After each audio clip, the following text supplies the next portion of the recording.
Natural de Feira de Santana, na Bahia, Divaldo Franco comunica-se com os espíritos desde a infância. Reconhecido como um dos maiores médiuns e oradores do movimento espírita da atualidade e o expoente máximo na divulgação da doutrina por todo o mundo. Embaixador da Paz no Mundo, indicado pela Organização Mundial da Paz. Divaldo Franco recebeu o título em Genebra, na Suíça. Também foi intitulado Embaixador da Bondade no Mundo pela Fundação Kelsen Paiô, localizada no sudoeste da Inglaterra. Fundador do Centro Espírita Caminho da Redenção, em Salvador, na Bahia, Divaldo também é devotado educador. Há 71 anos presta assistência a 620 filhos adotivos, mais de 200 netos e bisnetos, atendendo em média 3.000 crianças, adolescentes e jovens de famílias de baixa renda por dia, em regime de semi-internato e externato. Orador com mais de 13.000 conferências em mais de 2.000 cidades em todo o Brasil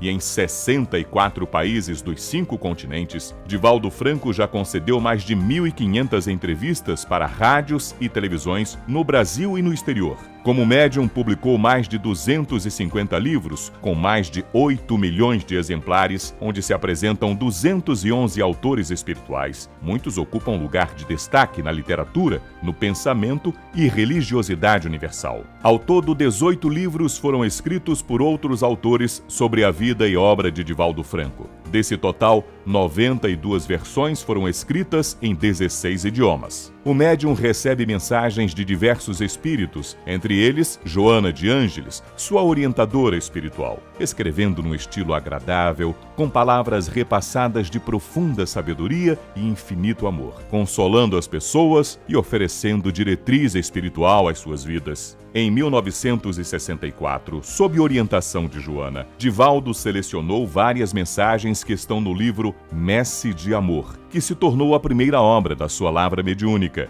Dentre os livros recebidos, 17 ficaram conhecidos como a série psicológica de Joana de Ângeles, que iniciou com o título Jesus e a Atualidade, prosseguindo até o momento com Rejubila-te em Deus. O CIMESP manifesta sua gratidão a Divaldo Franco, que participa pela 7ª vez deste simpósio.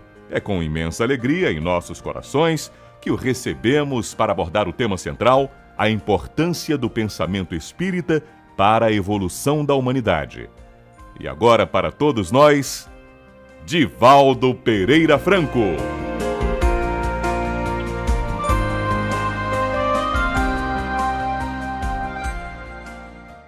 Digníssimas autoridades, presentes ou representadas, nobres membros que constituem a mesa diretiva deste CIMESP, senhoras, senhores, queridas irmãs, queridos irmãos espíritas, nossos votos de muita paz.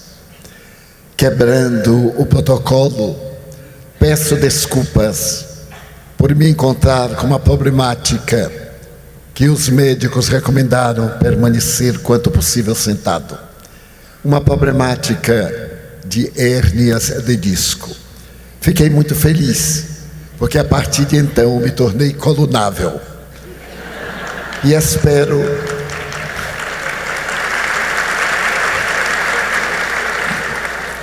que os colunáveis estejam felizes conosco. Também fui acometido de uma gripe, exatamente de ontem para hoje. Mas são impedimentos muito suaves, porque estamos diante de uma era nova. E a era nova é regida pelo pensamento.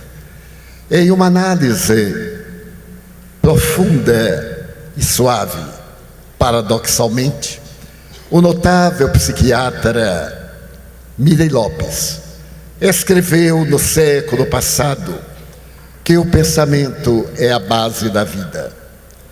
Depois de fazer uma análise da evolução antropossócio-psicológica da humanidade, ele estabeleceu que a criatura humana vem atravessando 6 fases do pensamento. A primeira fase, primitiva, aquela que diz respeito à caverna, quando o antropóide necessitando de mudar a sua estrutura e de viver pelo instinto gregário as realizações da vida organizada, começa a raciocinar. Ao invés do raciocínio, são os instintos primários: a alimentação, a eliminação, o sono e a procriação. Esses instintos básicos, como estabeleceu o grande antropólogo americano Dr. Watson, são essenciais à vida e aparecem como rudimentos na fase primária, em que o pensamento não podia ser expresso, porque faltava ainda a conclusão extraordinária da formação cerebral. O ser humano é constituído de 3 cérebros, e na opinião do grande cerebrologista Dr. McGill, esses 3 cérebros unem-se para formar a individualidade humana. O primeiro é o cérebro réptil, aquele RX, em que estão as bases da vida primária, a localização na Terra, os impulsos, para depois a viagem gloriosa na busca do cérebro mamífero, aquele que já apresenta determinadas necessidades e há áreas específicas para o desenvolvimento intelecto-moral. E por fim, o surgimento do neocórtex, a área nobre, que Freud denominava como sendo de natureza sublime, a área do porvir, e sem a qual ainda permaneceríamos na fase macacoide, quando o nosso queixo se retraiu e a nossa testa se prolongou, dando a aparência do Homo sapiens. E agora viajamos com esse cérebro triuno na direção de uma realidade transcendental.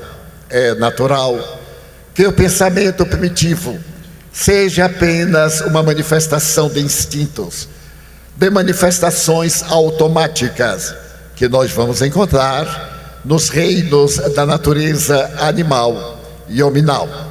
Mas logo depois houve a evolução para o cérebro arcaico, ou cérebro pré-mágico. Na cova, de repente, o homem primitivo dá-se conta de algo que antes não lhe despertava atenção. As manifestações das necessidades primárias bastavam-lhe, e subitamente ele experimenta a primeira emoção, o medo. O medo sem saber definir, porque ele vê que um daqueles membros, de um momento, decompõe-se, desaparece, mas numa realidade mais profunda vai surgir através da sua imaginação. E nós vemos este homem primitivo na caverna ter o medo da morte. Ele não sabe exatamente o que é a morte, mas ele percebe que a vida, por mais que se alongue, ela é de breve duração. E é nesse período pré-mágico, o arcaico, que ele começa a imitar os pássaros. Ele ouve os sons e tenta criar o que nós chamaríamos depois a comunicação oral.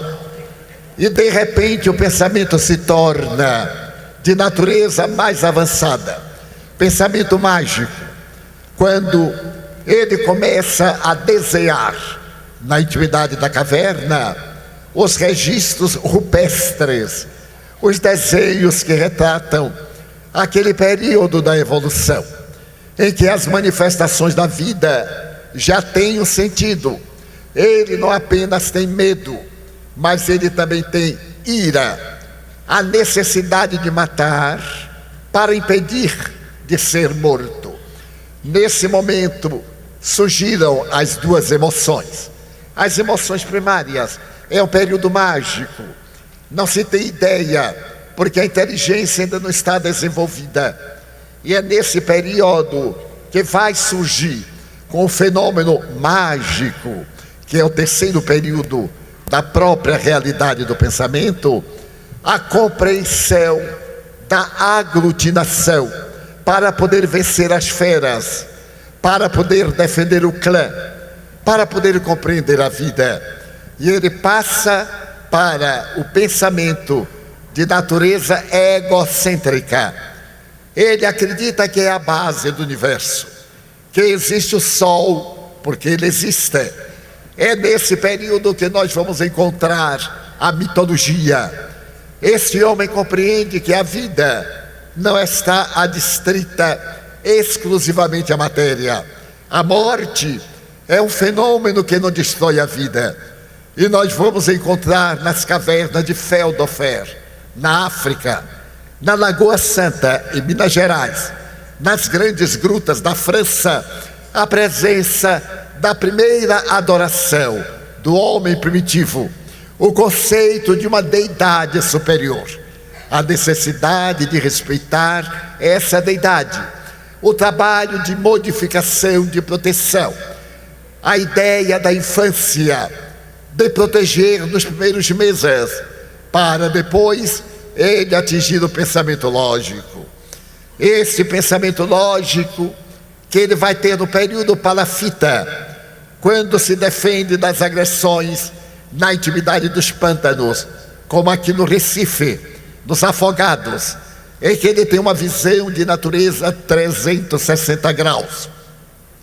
Pode evitar, como antes na caverna não podia, aqueles invasores.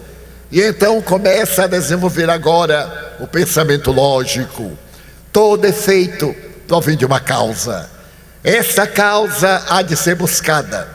E o homem agora, não mais primitivo, racional, irá avançar para as grandes conquistas da ciência empírica, da tecnologia de ponta, das grandes e admiráveis aquisições da cibernética, agora da comunicação virtual. Diz o professor Miri Lopes que a fase final do pensamento seria o pensamento intuitivo, o pensamento cósmico.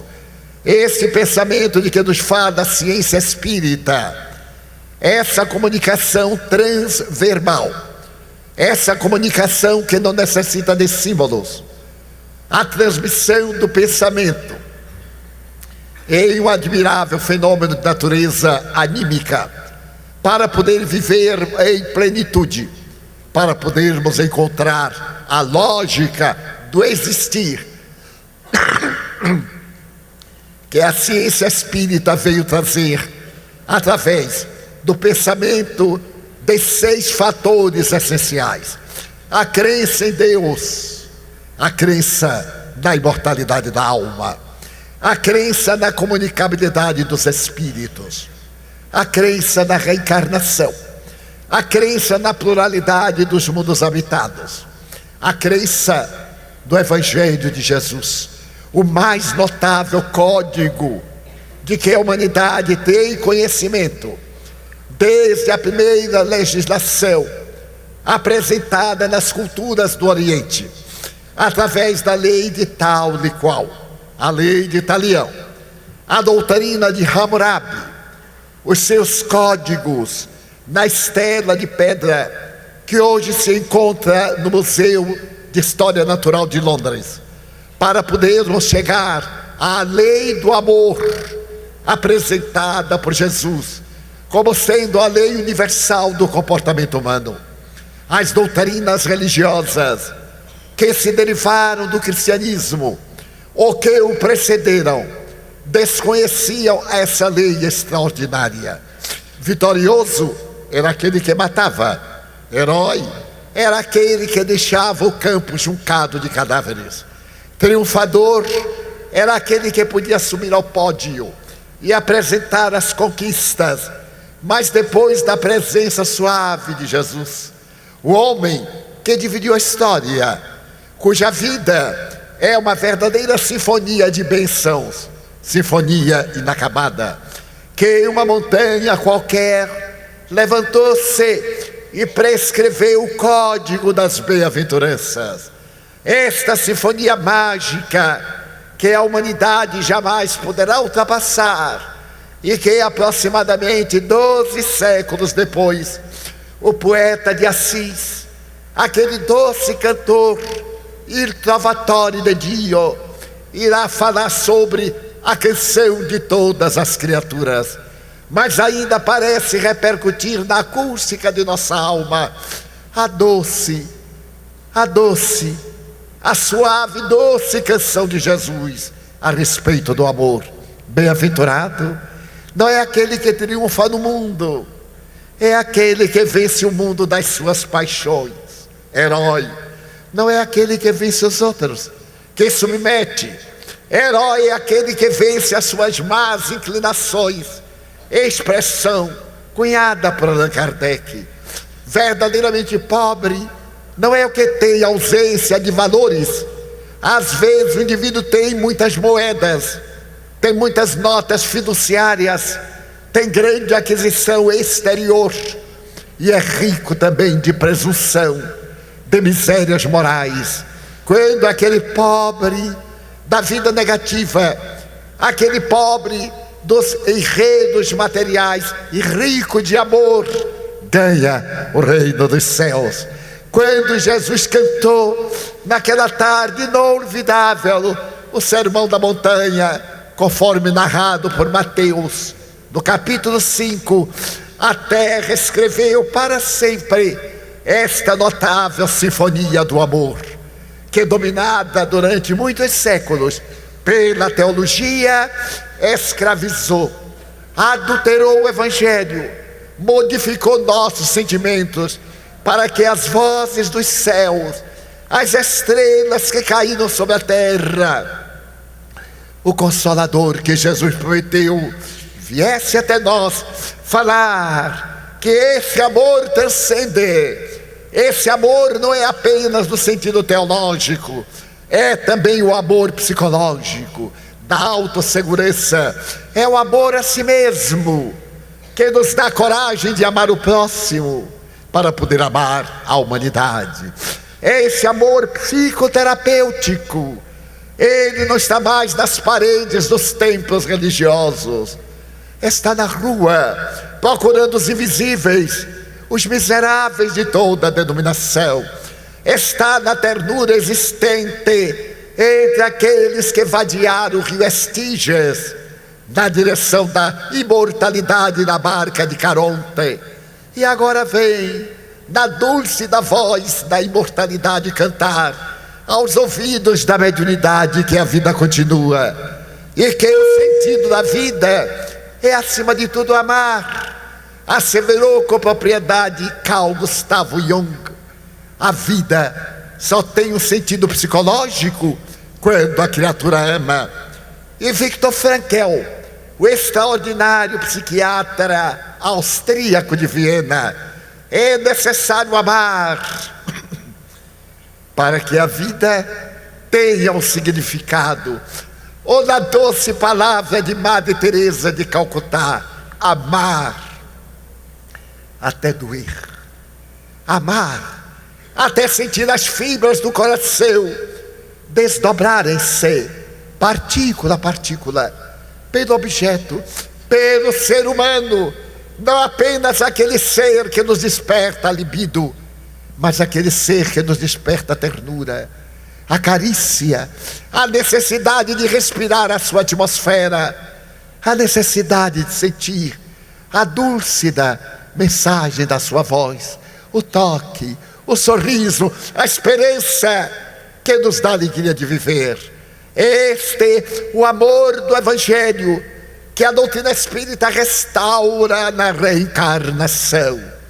Não somos viajores entre o berço e o túmulo de uma jornada única. As existências corporais são múltiplas, a vida é única. Desde que gerada, ela não se dilui, entra-se pela porta da fecundação, sai-se pela jornada da desencarnação, mas se continua a viver, e o amor desempenha esse papel de não ser rompido, seja qual a circunstância.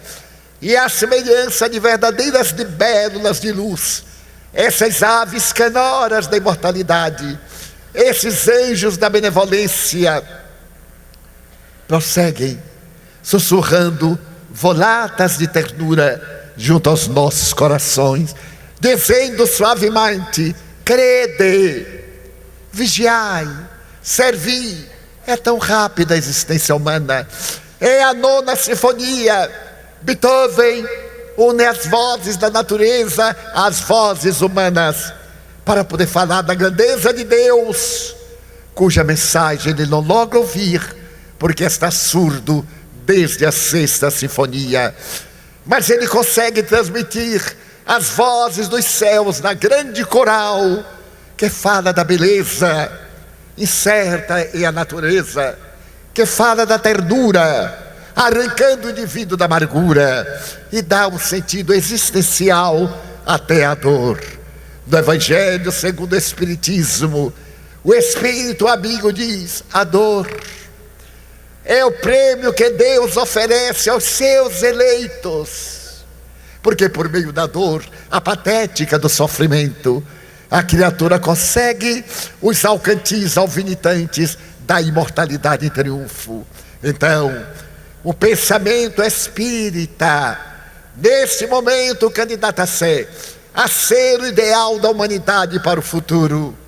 Tu, nós, a humanidade, somos uma família, e pelo instinto gregário, estamos interdependentes. Somos um holograma. Cada parte tem um todo, e todo contém cada parte. Mas ao mesmo tempo nós fazemos parte dessa doutrina do todo, que a ciência moderna procura divulgar em nome de um universo que se expande, que se contrai, de um universo que tem a natureza transcendente da divindade. Então nós vivemos um momento muito grave, que é o momento da grande mudança, e é necessário que nos preparemos para essa transformação moral. Em períodos recuados do pensamento lógico, nós escutamos a voz dos pré-socráticos, Anaxímenes, falando-nos da grandeza universal. Anaxágoras, existe no todo a alma de cada um de nós. Depois o período áureo de Sócrates, o século V de Péricles, a grandeza do século I em Roma, quando os filósofos cantam e o imperador chora em pleno fórum, deslumbrado com a beleza de Roma e com aquele grande número de astros que vem dos céus para cantar as belezas da terra. E nós vamos encontrar Marco Aurélio, Salúcio, Ovídio cantando as belezas de Deus, e vem Jesus, o maior poeta da humanidade. Eu gostaria de pedir-vos licença para colocar tudo isto em uma página da história universal, em que possamos acompanhar os diálogos do dia a dia e verificarmos qual é o pensamento anterior à proposta espírita e qual é o pensamento espírita para a promoção da humanidade do futuro.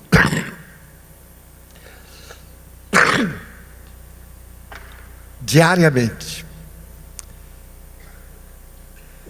naquela Paris pós-guerra, 1945, mês de dezembro, ele saltava no subúrbio, na grande banlieue, deixando de lado o metrô. Mas naquela noite especial, trazia ele nas mãos um volume. Eram roupas usadas, que a bondade lhe encaminhava para que ele pudesse preparar para dar aos sem-tetos, aos clochards, aos mendigos da Rive Gauche, de Montmartre, Montparnasse, da miséria urbana. E então, devotado ao bem, ele percebeu que naquela estação imensa, terminal, algo de peculiar havia. Sopravam os ventos frios do inverno. Mas ele era o homem que havia vencido o inverno da alma, que havia atravessado a tragédia do dia a dia. Ele percebeu que estava sendo acompanhado. Avançou o passo. Era uma noite fria. E de repente ele resolveu enfrentar o perigo. Voltou-se para trás e percebeu. Tratava-se de um homem, algo deformado, cuja cabeça bamboleava em ombros estreitos. Havia qualquer coisa de especial. O corpo era atormentado por uma giba, por uma corcunda, e parecia que um pé ia com dificuldade atrás do outro. E ao surpreender o estranho, ele perguntou: o que é de mim? E aquele corpo, que recordava Quasimodo de Notre Dame, na notável novela de Victor Hugo, respondeu-lhe no menear de cabeça: o doutor, perdoe-me, mas eu desejo ser-lhe útil. Faz dias que eu estou acompanhando. Era um diálogo no subterrâneo do metrô, no arrabalde de Paris. Chego até a porta de saída. Cai um pouco de neve. A praça é imensa. Havia restrição de gasolina. E as carruagens a cavalo, como os automóveis com outra substância, voltaram às ruas do mundo. O Senhor estende a mão. A carruagem para. E aquele ser monstruoso diz: poderia me dar o pacote que leva nas mãos? Eu quero ser útil. E ele, o estranho adulto, passa-lhe o volume, desconfiado, e desce as escadas, e aquele homem deformado desce-lhe em pós. Ele entra e pergunta: aceita uma carona? Já que o doutor insiste, sobe a escada, senta-se, puxa a porta. A neve continua caindo. Pelo cristal lapidado, ele pode ver a imensa catedral de pedra. Ela tem as torres apontando os céus. E aquele homem estranho olha e acompanha até a cruz e pergunta: o doutor crê em Deus? Sim. Eu sou pastor protestante. Eu creio em Deus. E por acaso, pergunta o estranho, acredita em Nossa Senhora da Consolação? É natural. Eu sou cristão. Amando Jesus, eu amo sua mãe. Doutor, muito obrigado. Não estranhe. Eu desejava fazer-lhe um pedido. O doutor sabe escrever, pois não? Sim. Eu tenho academias e tenho alguns títulos.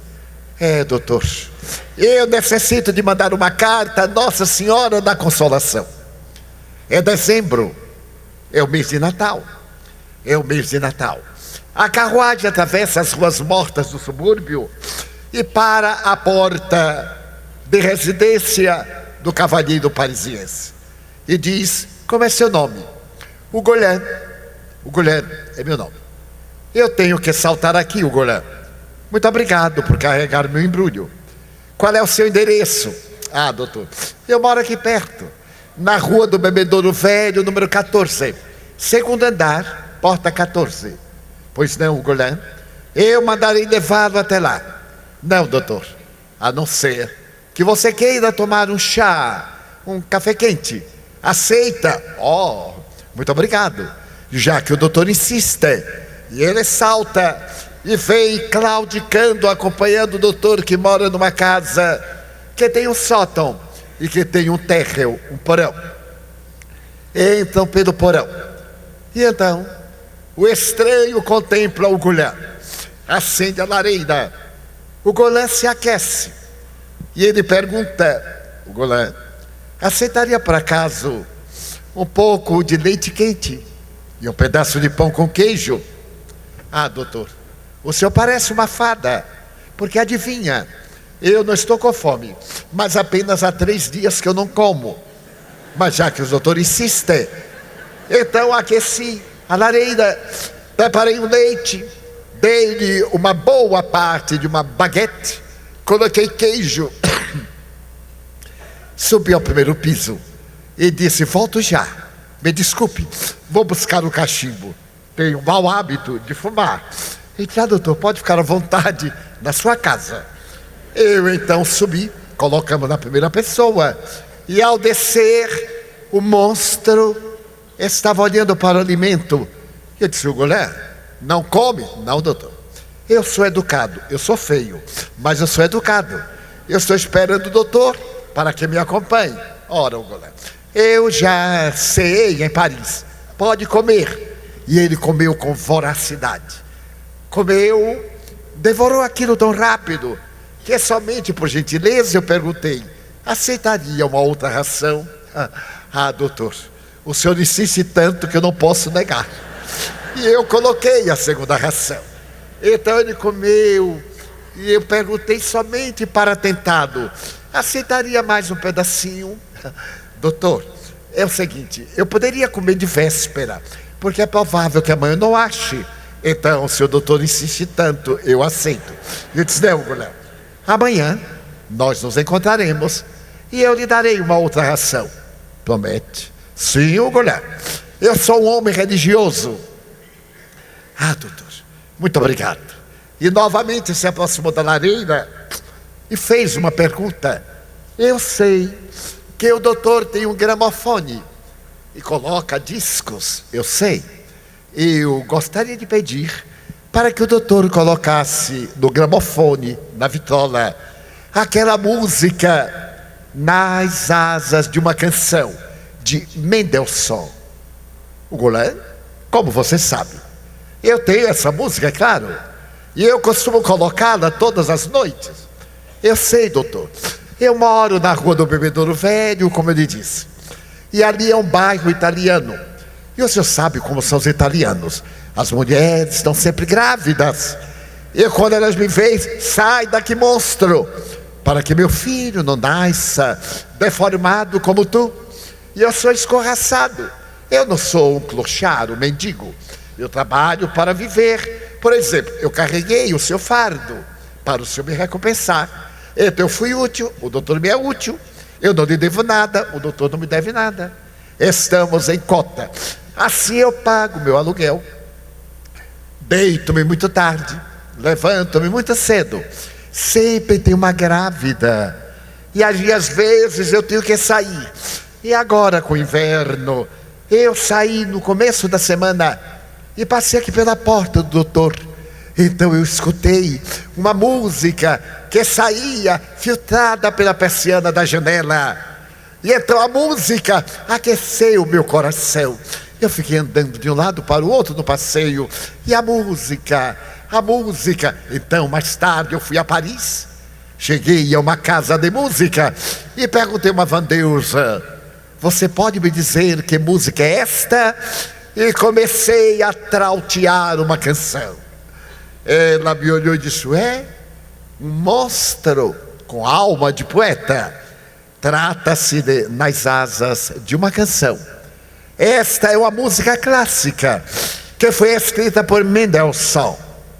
Eu gostaria tanto de ouvir, senhorita, mas eu não tenho gramofone. Você me emprestaria? Ah, como não? Colocou-me numa cabine e eu passei o dia ouvindo. E fiquei ansioso para falar com o doutor. Eu esperei na noite seguinte, na terceira, hoje. E aqui estou, poderia colocar Nas Asas de uma Canção.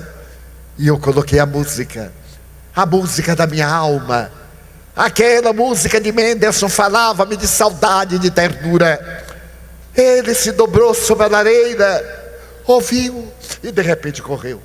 Saiu desesperado a chorar, desapareceu pela rua na madrugada de neve daquele mês de dezembro. Não sei porquê. Amei o Goulart. Havia nele uma certa doçura. Era um homem, mas havia nele a ternura de um cão São Bernardo. E havia nele a alma de uma criança desamparada. Passei o dia pensando nele. E à noite, quando saí de Paris, trazendo roupas usadas para lavar, eu desejei que na estação terminal ele estivesse esperando por mim. E não me enganei. Foi assim que começou a nossa amizade. Tornei-me um verdadeiro devoto daquele jovem que não tinha ninguém. E vinha saber que ele contava apenas 14 anos. 14 anos de existência física e 100 anos de miséria e de sofrimento. O sofrimento envelhece, modifica a alma, transtorna o coração. Foi assim que nos tornamos íntimos. E eu convidei-o para uma semana antes do Natal. Ele veio passar o domingo comigo. Eu tinha um pequeno jardim de inverno, com violetas dos Alpes e algumas glicínias. E ele adorava as flores. Então eu disse: venha no domingo, para passarmos o dia, mais a ceia de Natal nós faremos juntos o golé. Está bem? Está bem, doutor. E no domingo ele foi. Não era o mesmo. Havia tomado banho. Aquela roupa desengonçada, ele trocara. O cabelo estava penteado, ralo, na cabeça deslocada, os ombros estreitos. Mas os dois olhos eram de uma criança pedindo apoio. E então, enquanto conversávamos, ele disse: Golé, eu queria lhe fazer uma proposta. Você tem 14 anos. Eu não tenho filhos. Você gostaria de ser meu filho? Eu poderia pedir a um dos meus amigos juízes que me desse legalmente a tutela de você. Ele sorriu triste e disse: não posso, doutor. Eu não posso. Eu não sou. Bem, eu nasci na Normandia, naquelas praias onde foi definido o dia D, o dia da vitória, a vitória da guerra. Nós, os normandos, somos diferentes. Naturalmente eu vou falar dos poetas, dos conquistadores da Normandia, das nossas praias. Eu e minha irmã residíamos na Normandia. Papai era um homem muito feliz, era casado em nosso lar, era um encantamento, uma festa. Mas um dia mamãe morreu. Eu não sei porquê, doutor. Deus mata as mães e deixa os filhos ao abandono. É como a ave que foi assassinada e deixa no ninho 2 sobreviventes que vão morrer. Então papai, que amava muito, mudou de comportamento, começou a beber, a piorar, e perdeu o emprego, perdeu a dignidade. Só falava em mamãe. E como não tinha dinheiro, porque não trabalhava, mandava-nos, a mim e a Marie, a pedirmos esmolas nas ruas. Mas são tempos difíceis. São tempos difíceis. Eram ainda tempos da guerra. E nós não conseguíamos nem sempre o que ele queria, ou de que necessitava. Então ele nos batia.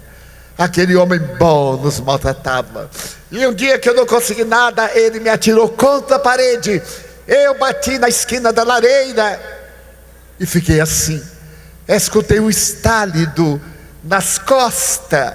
Esse estalido cruel dobrou-me e eu me tornei um Quasimodo de Notre Dame.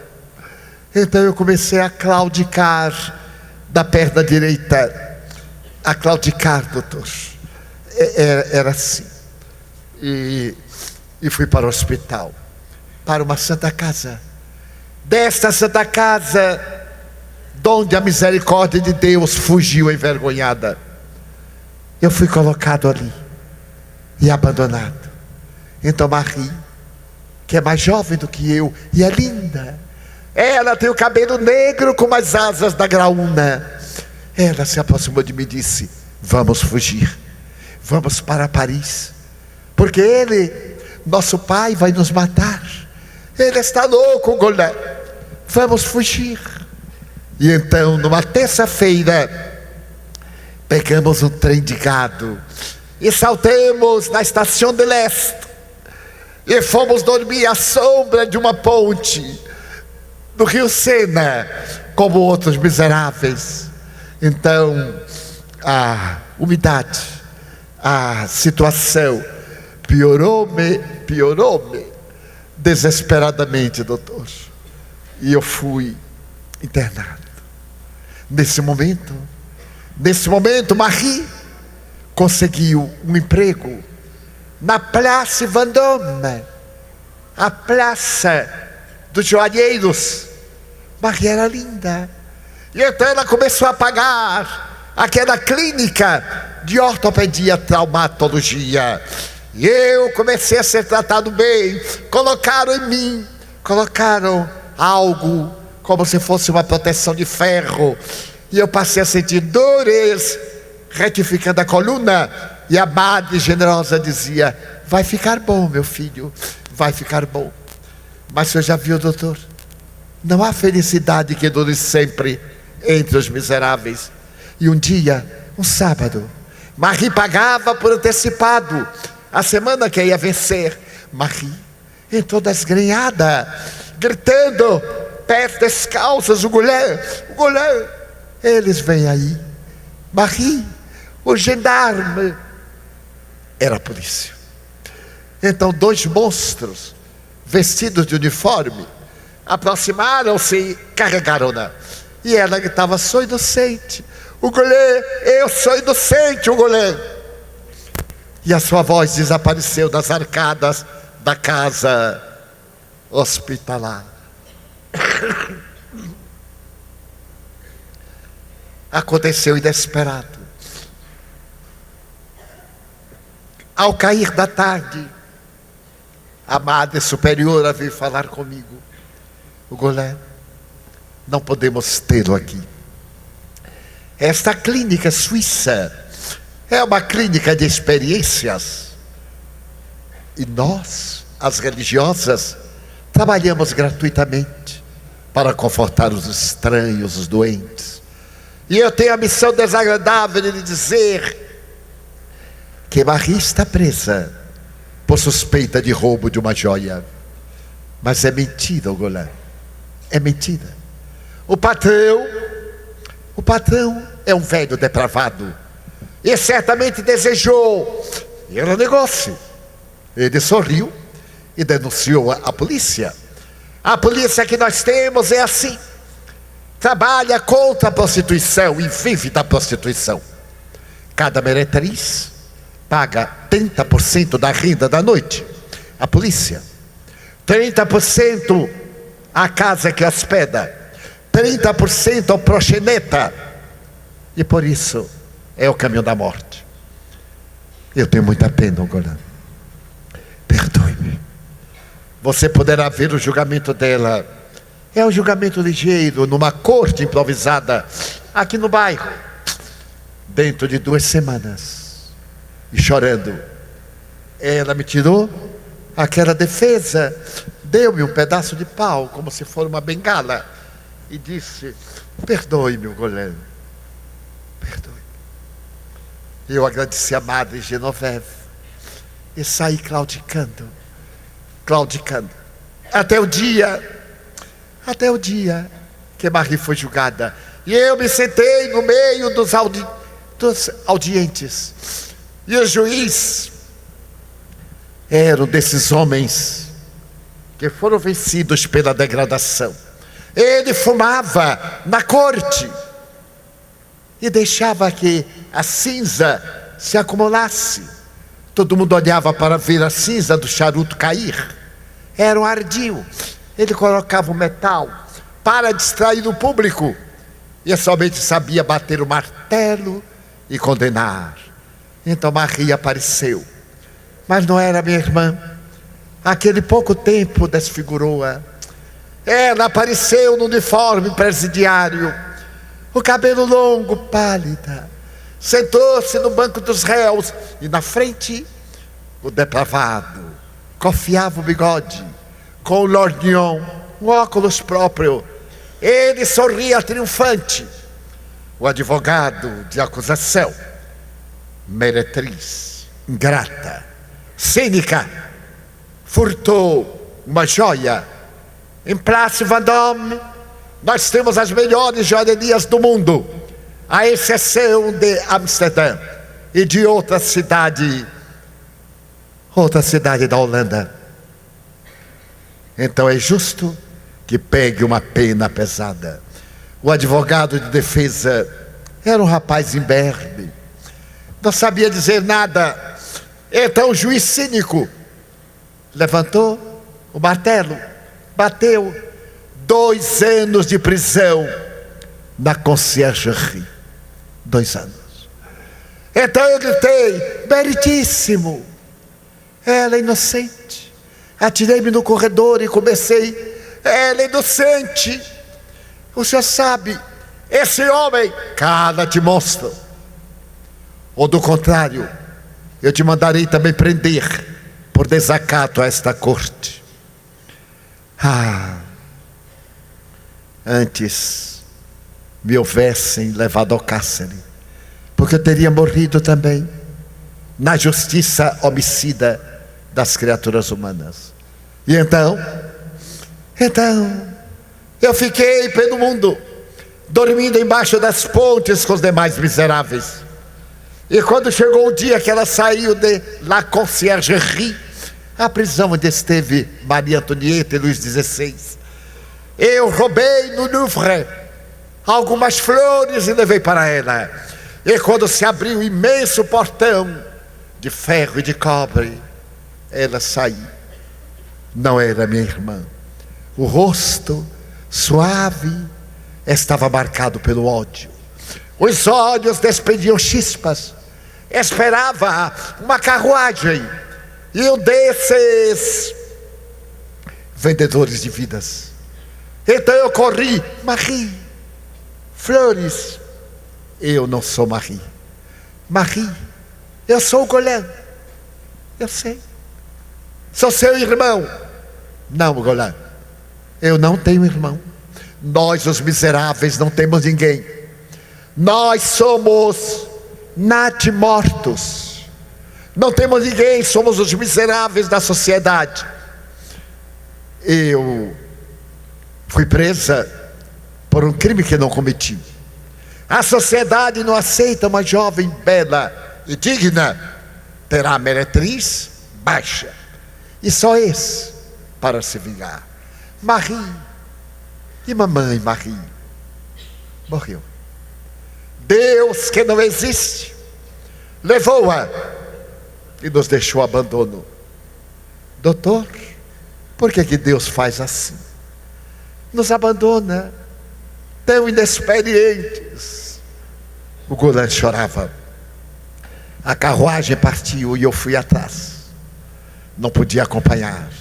Então eu soube que ela ia ser leiloada, como é hábito aqui em Paris. A primeira noite, ela estava no hotel. Eu consegui descobrir.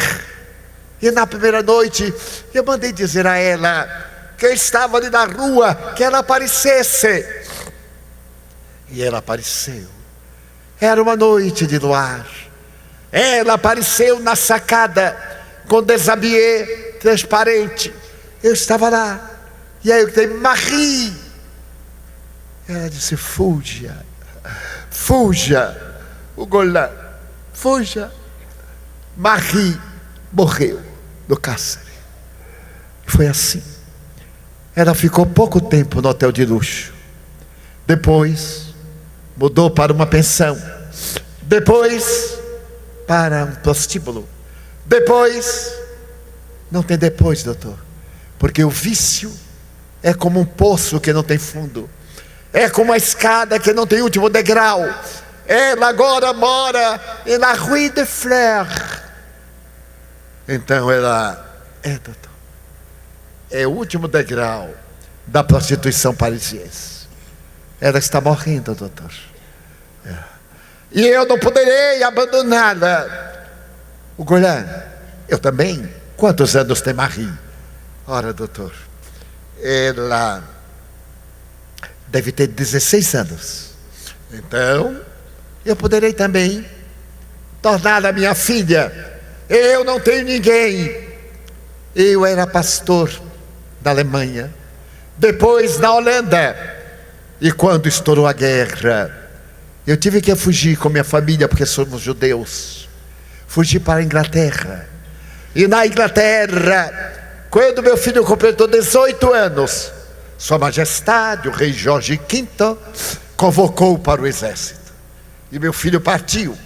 Fiquei em Londres com minha mulher, minhas 2 filhas. E meu filho me escrevia periodicamente. Um dia, em 1943, ele estava no front e me escreveu uma carta: papai, por que eu tenho que matar?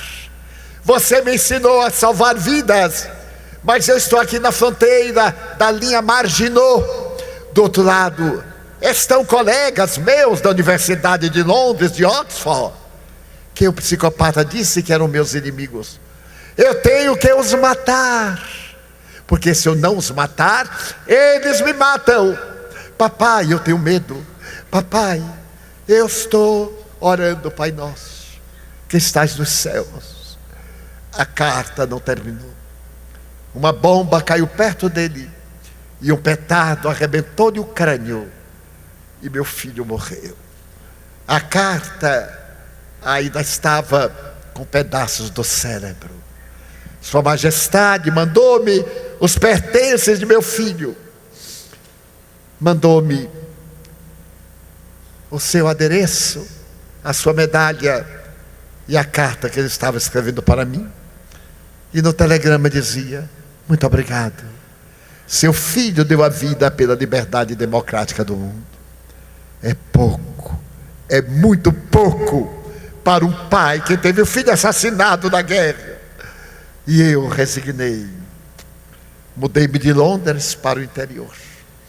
E em 1945, logo mais ou menos em janeiro, eu vinha de Londres, auxiliando o esforço de guerra. Von Braun havia descoberto as bombas voadoras e Hitler estava destruindo Londres. Era madrugada e eu estava agora atravessando o campo, quando escutei o zumbido. Joguei-me no chão, a bomba caiu, a terra tremeu, e quando eu levantei a cabeça, a bomba havia caído em cima de minha casa, assassinado minha mulher, minhas 2 filhas. Quando terminou a guerra em agosto, eu me transferi para Paris, para começar a vida nova. Eu não tenho ninguém, Hugo Lã. Aceite o meu amor de pai, em homenagem à sua mãe, e às minhas filhas, em homenagem a Marie. Não sei, doutor, não sei. Doutor, vamos mudar de assunto. Naquela noite, eu queria lhe pedir um favor, que o doutor fizesse uma carta à Nossa Senhora da Consolação, pedindo um presente para o meu Natal. Um presente, doutor, um par de sapatos. Eu olhei para os pés do golé. Ele estava com um tamanco envolto em trapos. O frio era terrível, os pés estavam roxos. Eu desejo um sapato, doutor, já que Nossa Senhora vai comprar um sapato para mim. Eu gostaria que fosse um sapato marrom e branco. Ah, doutor. E depois nós falamos. O Golã, qual é o número dos seus pés? Ah, doutor, eu sou diferente. Todo mundo tem um pé menor do que o outro, sabia? Pois é. Sou diferente, eu tenho um pé maior do que o outro. Não digo, Golã. Então o senhor compra 40, 41. Pede a Nossa Senhora. Ela vai ter que comprar 2 pares. O pé esquerdo, 40. E aquele que eu arrasto, 41. O Golim, Nossa Senhora, o senhor me manda a carta, o Natal está perto. Prometo. E marrom e branco, prometo. Ah, doutor. E o Golé saiu e não almoçou. Naquela semana, eu comprei o sapato em nome de Nossa Senhora. Bem, 2 pares de sapato, 40, 41. Chegou o dia de Natal. Aqui na França, nós celebramos o Pato de Natal, não o Peru, como vocês no Brasil. Então eu preparei, eu sou um notável cozinheiro. Às 10 horas da manhã do dia santo de Natal, eu fui à tabacaria de Pierre comprar tabaco para mim. E Pierre estava descendo a porta. Eu disse, ué, o que é isso? Hoje é Natal. Doutor, aquele monstro, seu amigo, o doutor não soube? Não soube de nada. Ele suicidou, quer dizer, ele foi, eu não sei. O senhor pergunta ao abade de La Roudère, porque ele morreu. Mas o Goulin, ele amava a vida. Eu não sei dizer. O abade mandou chamados para a sepultura às 3 horas. O sepultamento vai ser terrível. Vai sair da catedral. Eu atravessei a rua a correr e encontrei um homem notável de 72 anos. Ele parecia uma espada ferida, andava de um lado para o outro. E eu disse, abade de La Roudère, eu sou amigo de um Goulin. Ele me olhou e disse, o Goulin não tem amigo. Tem sim, senhor. Eu sou amigo de um Goulin. Eu sou o doutor. E declinei-lhe o meu nome de batismo judeu. Eu sou Pierre Van Tassen, cristão. Muito bem. E o que é que fez por ele? Estava tentando fazer abade. Diga-me o que aconteceu. O abade, que era um cristão, e são poucos os cristãos, olhou para mim duro e disse, eu voltava da missa do galo, um pouco depois da meia-noite, e passando ali no bosque, eu vi jovens que se compraziam numa roda, e eles gritaram, Bon Noël, Bon Noël. E eu lhes desejei felicidade. Mas estes ouvidos, acostumados às confissões, escutaram o choro. Eu me aproximei e estava amarrado em um poste de lâmpada quebrada, um corpo desnudo, alvo. Eles faziam roda e esmurravam e chutavam, e aquele corpo de cabeça caída somente chorava. Então eu gritei, bárbaros, hoje é noite de Natal, bárbaros, expulsei-os. Saquei dos meus cordões e desejei surrá-los. Então aquele corpo que tiritava de frio, eu ergui as calças e o paletó, tirei a minha sobrepeliz, cobri-o e carreguei-o. Era um homem ou era uma ovelha? Eu carreguei com lágrimas. Ele estava com hematomas, tinha equimoses. Então eu carregava a cabeça. E ele olhou para mim e perguntou, hoje é Natal? Sim, meu filho, é Natal. É verdade que Jesus nasceu? Sim, meu filho. Mentira, padre. Tudo é mentira. Aonde está Jesus? Por que faz isto comigo? Que culpa tenho de arrastar o pé e ser deformado? Eu tenho lutado para viver com dignidade. Por que, padre? Por quê? Não sei, meu filho. Não me atormente, sim. Atormento, não existe Deus, não existe Jesus. Por que eu tenho que sofrer? Por quê? Oh, meu filho, não blasfeme. Perdoe-me, padre.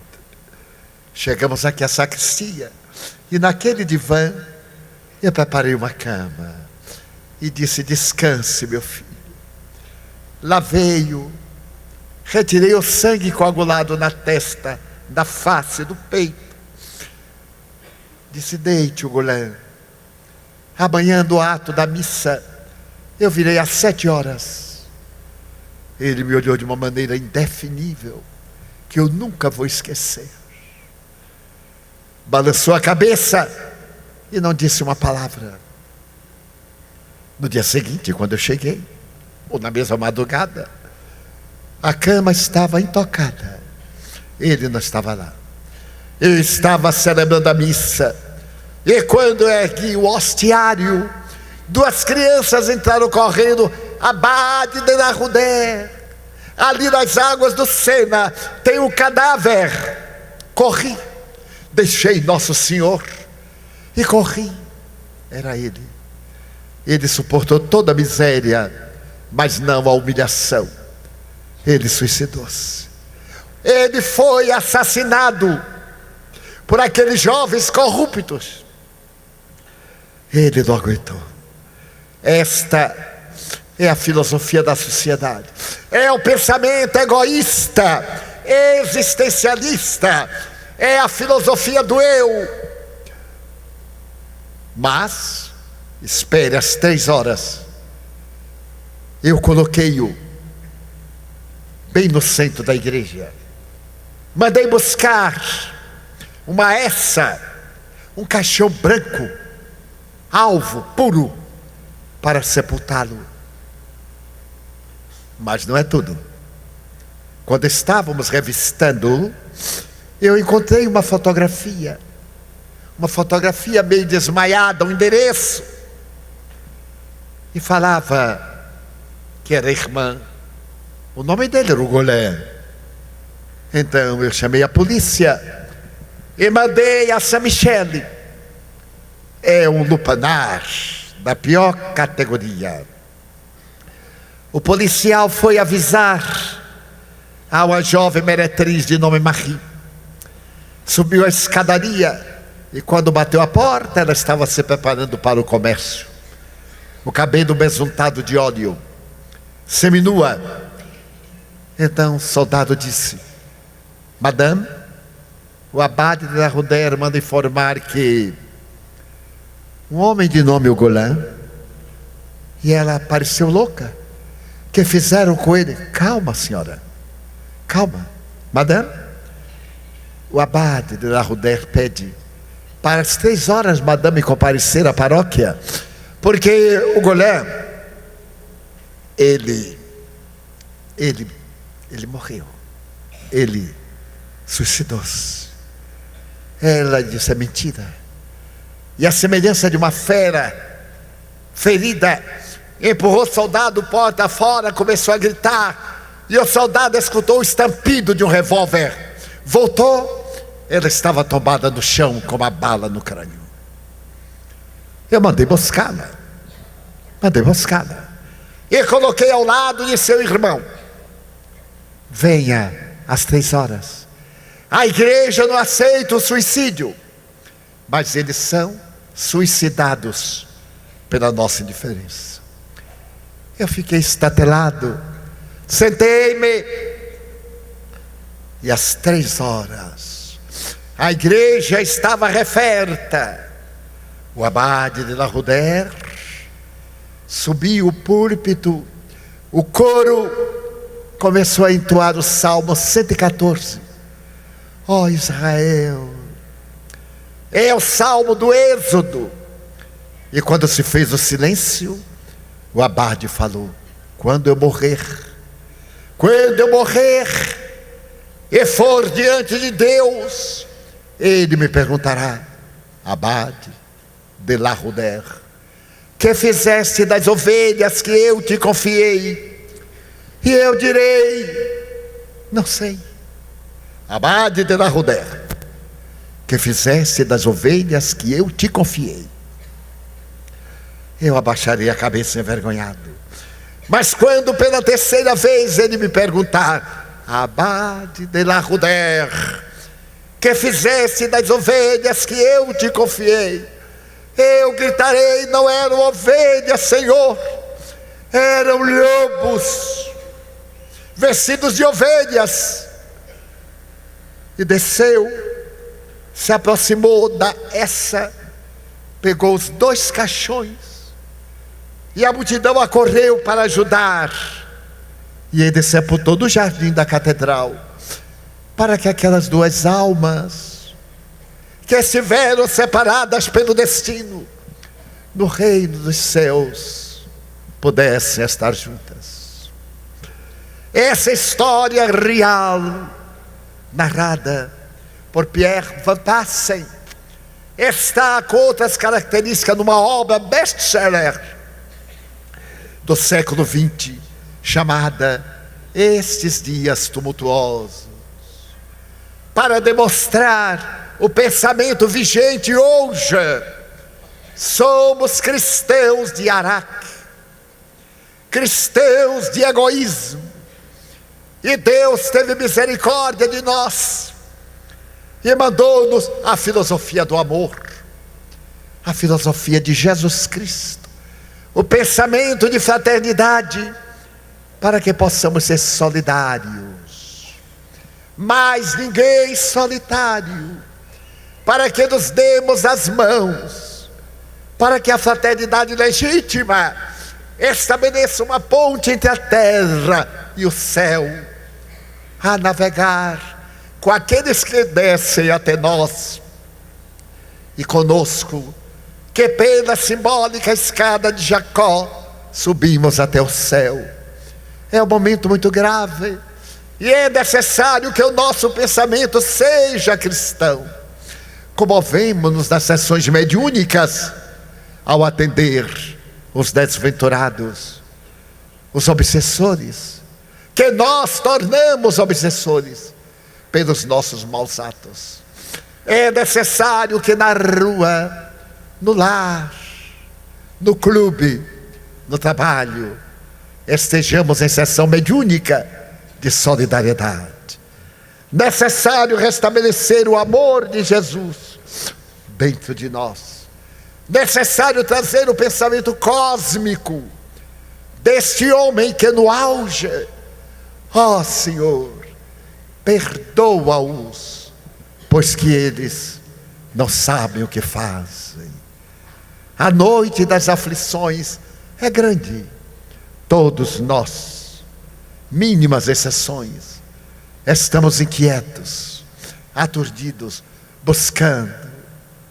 Jesus é vida.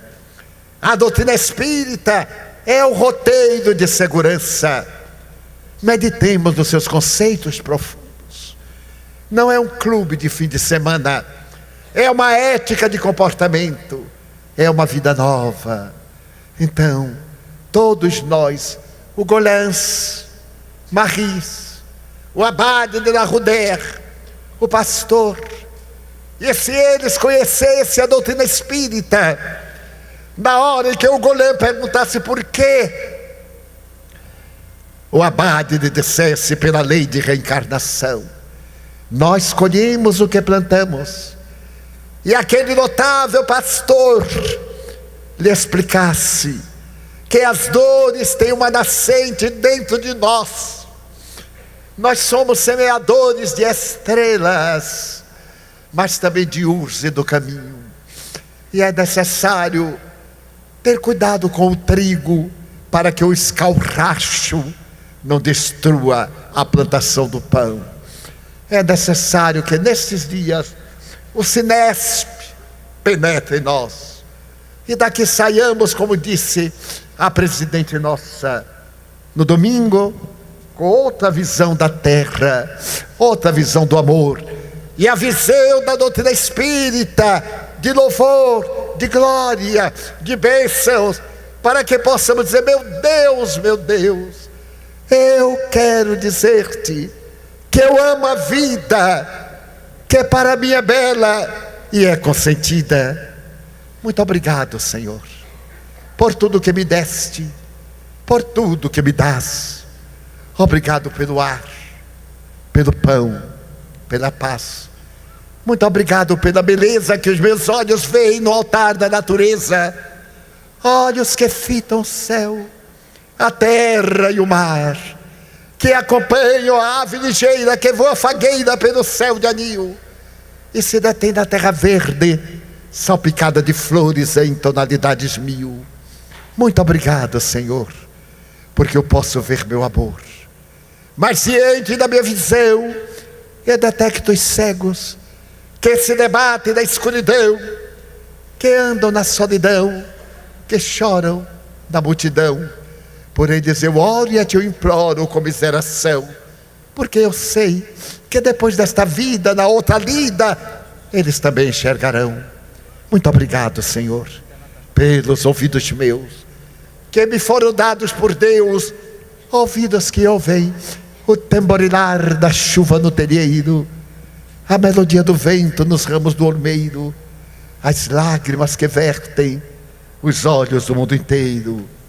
Ouvidos que ouvem a música do povo que desce do morro na praça a cantar, a melodia dos imortais que se ouve uma vez e ninguém esquece nunca mais, a voz melodiosa, canora melancólica do boiadeiro, e a dor que geme e que chora no coração do mundo inteiro.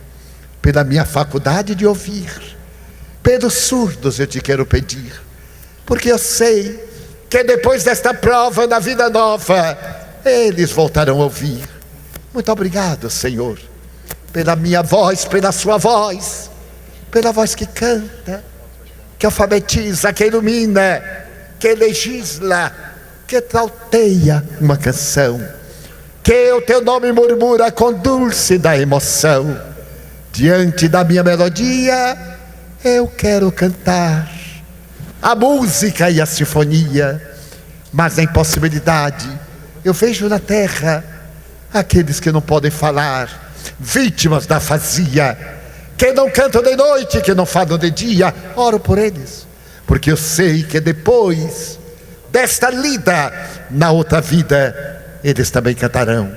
Obrigado pelas minhas mãos, mãos que aram, mãos que semeiam, mãos de carícias, mãos que nos liberta da angústia da solidão, pelas mãos que atendem a velhice, a dor, o desamor, pelas mãos de sinfonias, de melodias, pelas mãos de poesias, pelas mãos de psicografias, pelas mãos de cirurgias, meus que atendem a velhice, a dor, o desamor, pelas mãos que no seio embalam um filho de um corpo alheio, sem receio, e pelos pés que me levam a andar sem reclamar. Muito obrigado, Senhor, porque eu posso caminhar. É tão maravilhoso poder andar, ter um corpo perfeito. Quando eu vejo na terra aleijados, amputados, marcados, paralisados, que não se podem movimentar, eu oro por eles, porque eu sei que depois desta expiação, na outra reencarnação, eles também bailarão. Muito obrigado, por fim, pelo meu lar. É tão maravilhoso ter um lar. Não importa se este lar é uma mansão, uma favela, uma tapera, um ninho, um grabato de dor, um bangalô, uma casa no caminho, um duplex. Mas é importante que dentro desse lar exista a figura do amor. Amor de mãe ou de pai, de mulher ou de marido, de amigo ou de irmão, alguém que nos dê a mão, porque é muito triste viver na solidão. Pelo menos a companhia de um gato, de um cão. Mas se eu não tiver a ninguém para me amar, nem um teto para me agasalhar, nem uma cama para repousar, nem aí me desesperarei. Pelo contrário, eu te direi: obrigado, Senhor, porque eu nasci. Obrigado, Senhor, porque eu creio em Ti. Pelo Teu amor, obrigado, Senhor, pela Sua atenção. Muito obrigado, senhores.